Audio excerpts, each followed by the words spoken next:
Hello friends, చూసారా ఇవాళ మా వీధిలో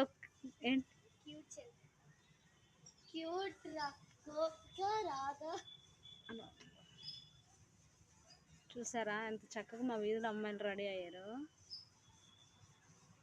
హలో ఫ్రెండ్స్, కదులుతున్నావు బాగుండు. కొంచెం అలా తిరగండి, ఇలా చుట్టూ తిరగండి, చుట్టూ ఇలాగా మీరు అందరు తిరగండి అలాగా. హలో ఫ్రెండ్స్, చూసారా ఎంత బాగున్నారో, చిన్నపిల్లలే చాలా క్యూట్గా ఉన్నారు ఫ్రెండ్స్, చాలా బాగున్నారు కదా. మీలో కూడా ఎవరైనా కృష్ణుడి వేషం వేస్తుంటే లైక్ చేసి సబ్స్క్రైబర్ చేసుకోండి ఫ్రెండ్స్, ఓకేనా? మీలో కూడా ఎవరుంటే లైక్ చేయండి ఫ్రెండ్స్.